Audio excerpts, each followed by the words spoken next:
This is the Business Storytelling Show, a top global marketing podcast listened to in more than 100 countries, live streamed on social media, and broadcast on DBTV. Christoph Trapp chats with industry leaders to help your company tell better business stories. Here's today's episode.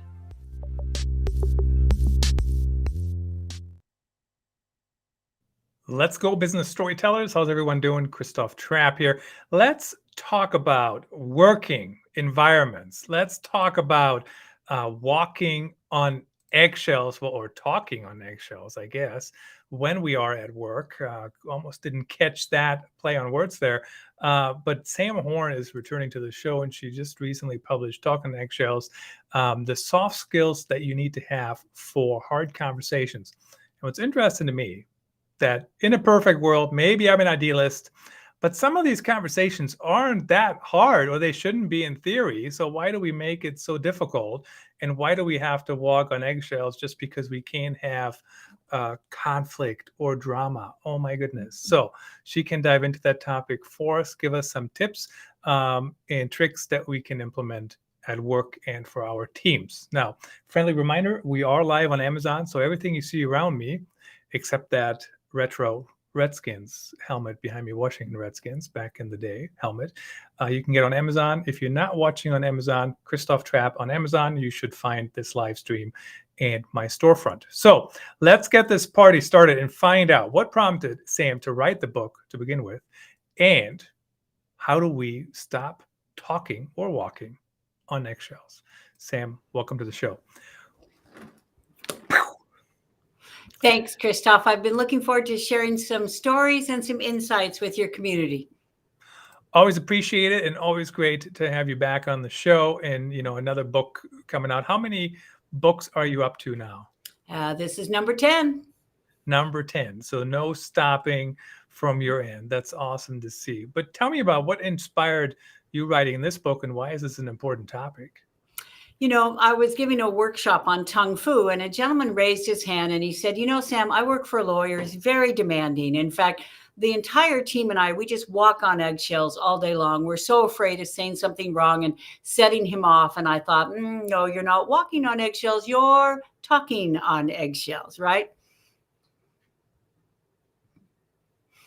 Very interesting, the play on words. But so then based on that conversation, you decided to write the book, or did it keep coming up? And I certainly, when I read the book, I see this issue come up all the time. And I know you have some personal examples in there, but especially at work, right? In a, maybe not my work, but in professional environments, we see that all the time, right? People are not, they're not engaging in those conversations.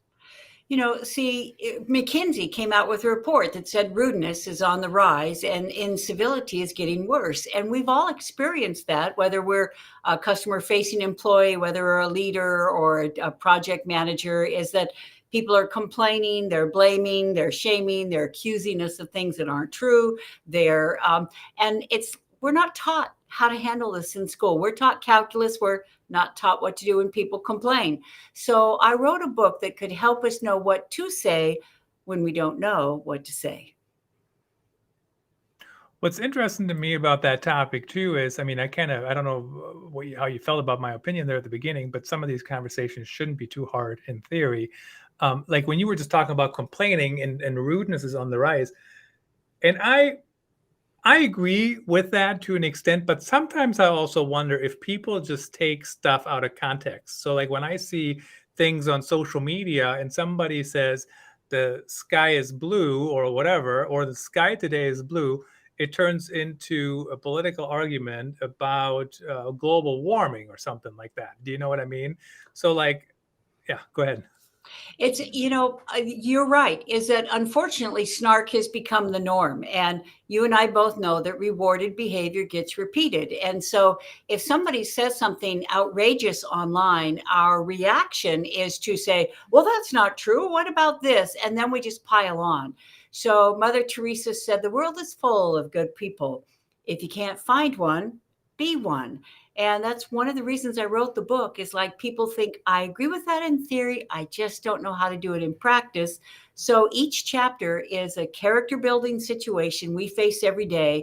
And in that situation, How can we be a pattern interrupt and be a force for good instead of just piling on with all the snark and the reactions? The one thing I find interesting too, of course, this is a little bit different in on I mentioned social media, but on social media, you have people need to have reasons why they do anything. Like, you comment on somebody's post, like it spreads that post, right? And so my point is, if I'm commenting on somebody's post, I have a reason to do it. Maybe I want to support them, or maybe I got something to share, or maybe I'm going to reach out to them for a deal later and I want to stay top of mind. But it's not just for me to say, well, that's stupid, or that's even if I think it is. But what's the point in that? Now, you talk about you have a whole chapter on why do we even talk on eggshells. Let's dive into that maybe a little bit here. Why does that even happen? Why is it a real issue? Harvard said that 67% of people identify as conflict averse. And it goes a lot to our childhood, is that I grew up in a Cold War, not that kind of Cold War. My dad was emotionally distant and my mom was emotionally wounded. So they didn't fight, they just didn't talk to each other. So kind of my brother and sister and I grew up, and it's like if we saw conflict, we headed the other direction. And many people feel the same way. So one of the points of this book, once again, is like the three normal ways in a conflict we avoid. It's like, conflict, I'm out of here. Or we accommodate, we go along to get along, or we get angry. Maybe we learned that getting loud and intense is the way to get our way. And so that's how we handle conflict. This book is full of assertive ways. How can we proactively? How can we effectively? How can we move things forward toward cooperation instead of conflict? Want an example? Go for it. Okay. One of my favorite examples is my Aunt Kay is 85 years old. She works in a hospital. She volunteers. She did this even during COVID. And I asked what it was like. She said one word, stressful. I said, well, put me in the scene where you handled a stressful situation. She didn't even have to think about it. She said a woman had run in holding up her phone saying, my daughter was in an accident. She just texted me. I need to get in to see her. Well, Kate called the ER. There was somebody already with the daughter. She had to give that bad news to the woman. The woman lost it. She's screaming at my aunt. Now, Christoph, you know me, I believe in juxtaposing. So unless people are driving, I hope they get a fresh piece of paper and put a vertical line down the center. And on the left are words to lose that makes things worse. Over on the right are words to use that actually make things better. So if you put over on the left when people are taking their anger out on you, their frustration, put down the words, how rude. Because it's so easy to think, how rude. I didn't make the rules. Why are you blaming me? This isn't my fault. We go down the rabbit hole. Over on the right, Aunt Kay asked herself 4 words. How would I feel? How would I feel if my daughter were in the ER and I couldn't get in to see her? It gave her the incentive to turn there's nothing I can do into let me see if there's something I can do. She called the ER nurse back. She said, who is with the daughter? It was the Uber driver who had brought her in. Kay was able to explain the situation, thank him, he left, and the mother was able to get in with the daughter. Now think about at work, something goes wrong. It's so easy, how rude. That's impatience. The words, how would I feel, move us from impatience to empathy, from contempt to compassion, from there's nothing I can do to let me see if there's something I can do. What's interesting to me too is thinking about the other person. Certainly, that's something that people can work on, right? Have some empathy and realize what other people are going through. But the other thing I was wondering too, as I was listening to you, especially at work. I mean, I know the example you gave was personal, but like in a professional environment, who has the time? Who has the time to even be rude? Or, all these other things you mentioned, blaming, shaming, making mistakes, teasing. I don't have the time, right? Like to even deal with that. Do people just do it because, why do people do it? Is it just because they just don't know any better, or they don't have self-awareness? I have seen people where you say, hey, you know what? This is kind of rude or whatever. And they'll say, I'm not rude at all, right? And they don't have any self-awareness at all. And everybody else would agree that indeed they are being rude. Christoph, it's interesting because I have an opportunity to do a lot of training on talking on eggshells in Tung Fu. And what a lot of people say is, why didn't they teach us this in school? And I'll give another example is that, say we're in a meeting and something has gone wrong and the blaming has begun. Well, you were the one who dropped the ball. Don't blame me. I never saw that message, and back and forth. It's like, over on the left, put the words find fault. When things go wrong, the finger pointing begins. I suggest we be a pattern interrupt. Now, do you play sports by any chance, Christoph, or did you play sports growing up? Yeah, I did play football. In fact, you can kind of still see, let's see if you can see it on here behind me there, my Iowa Hawkeyes helmet. It's still sitting there. It's been sitting there for a couple decades by now. So yeah, definitely there. Still paying the price with my body, but go ahead. Well, Christoph, in sports, they either blow the whistle, a referee to stop it, or sometimes you just make a tee. I believe if you're in a meeting and there's a commotion, blaming, shaming, be a visual pattern interrupt. Because if you try and talk over them, the voice of reason will get drowned out in the commotion. Instead, say, hey, time out. And then say something like, we're here to find solutions, not fault. Or over on the right, put these words: let's not do this.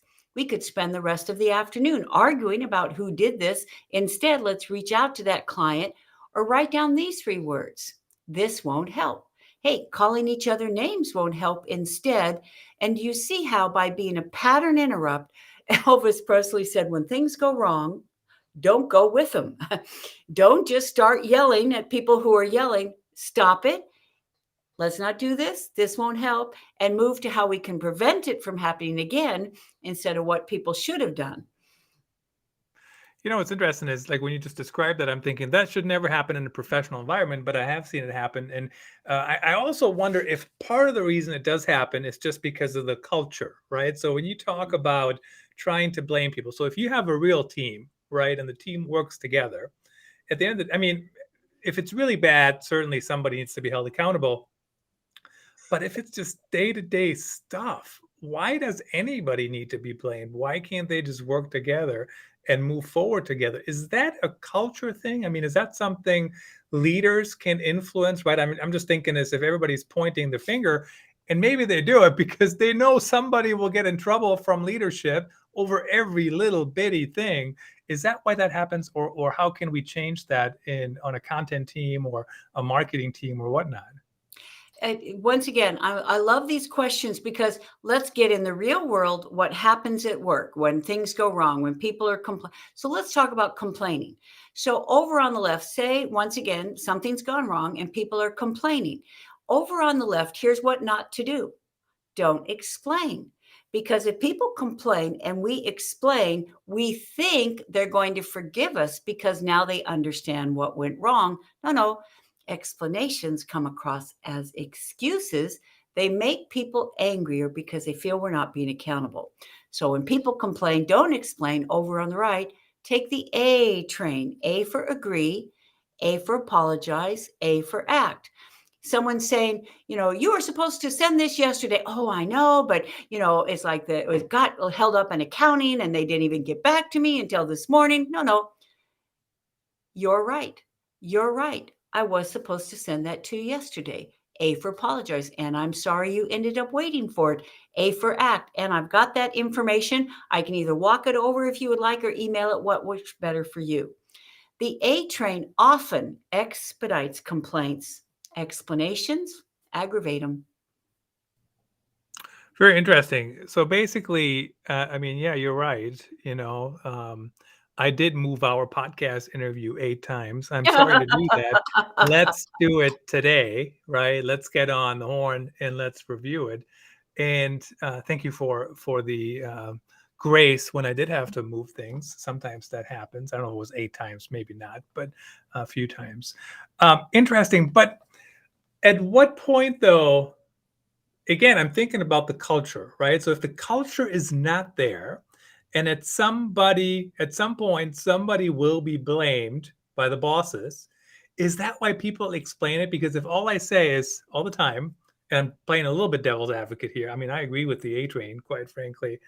And I just say, I agree, I'm sorry, I'll do it now. At what point do people say they don't know what they're doing? So good point. So in a moment, let's talk about accountable. Let's come back to the A train one more time, because I hope people are thinking of, I'm not talking about someone who constantly makes excuses. Someone who does this every time. We're not going to say you're right because rewarded behavior gets repeated. It's just that Chuck Yeager, who broke the sound barrier, said, at the moment of truth, there are either reasons or results.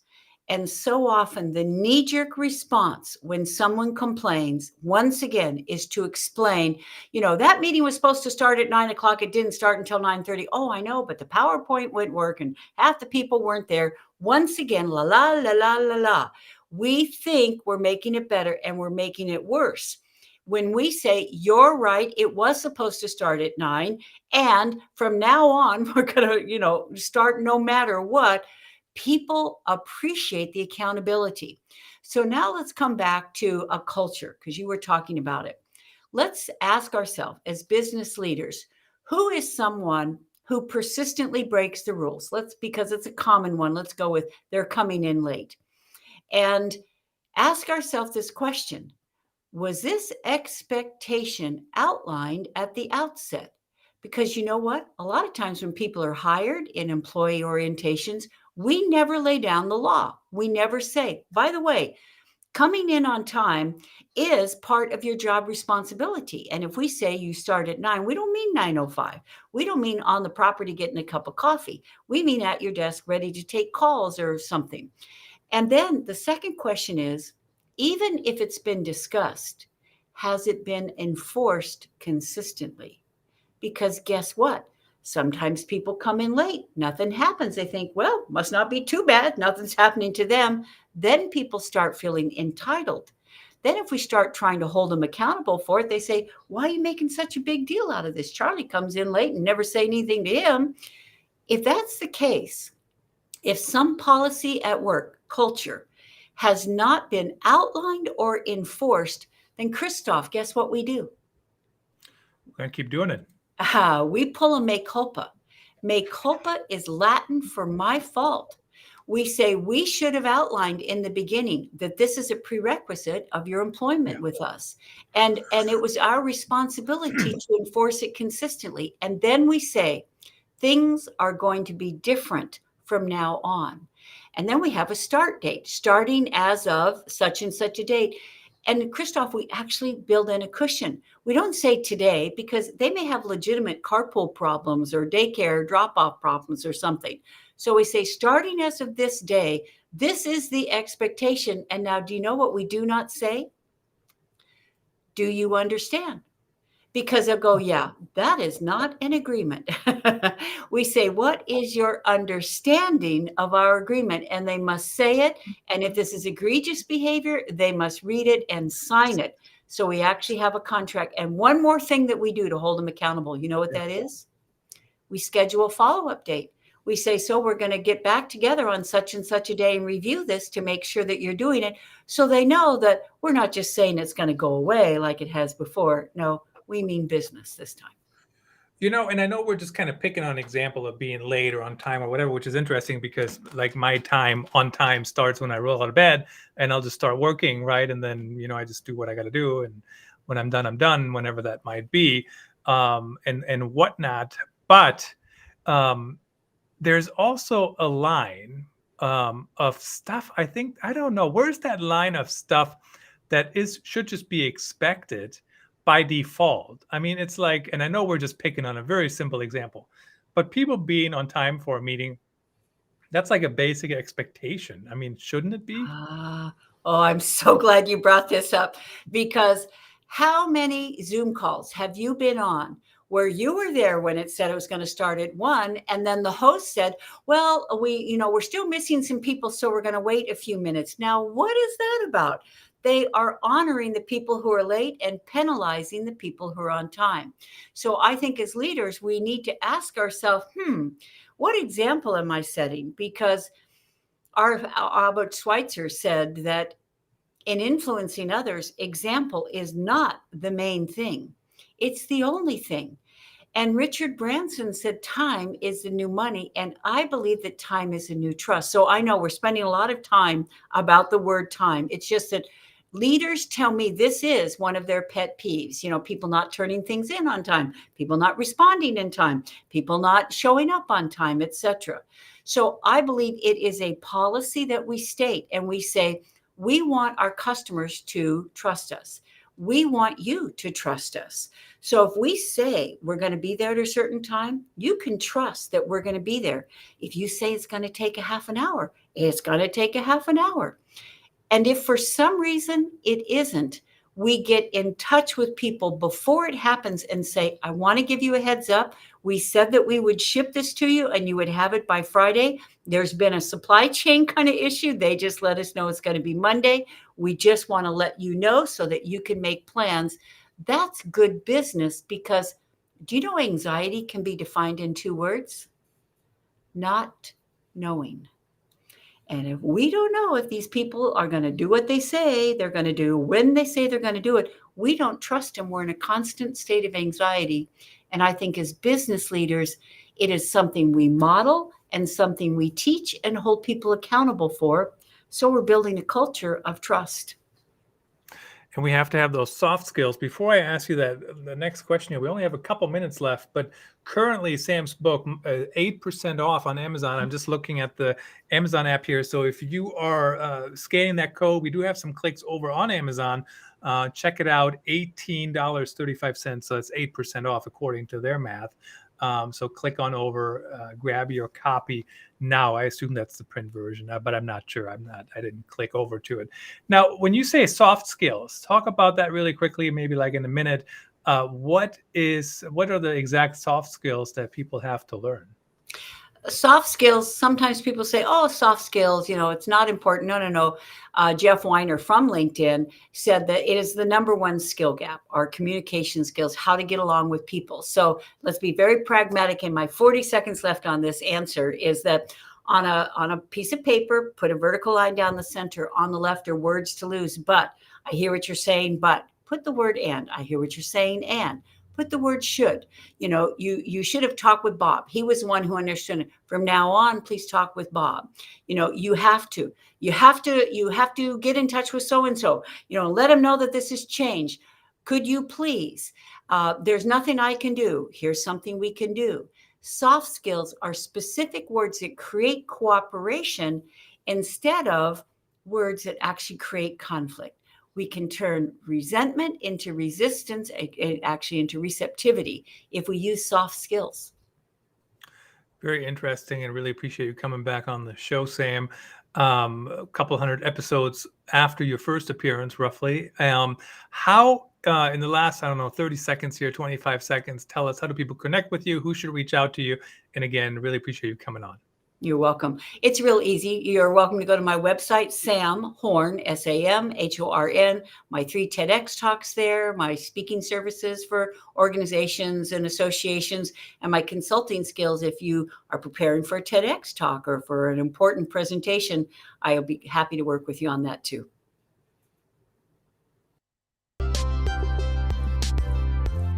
Thanks for tuning in. Please rate and review the Business Storytelling Show on your favorite podcast platform and subscribe so you don't miss the next episode. See you then.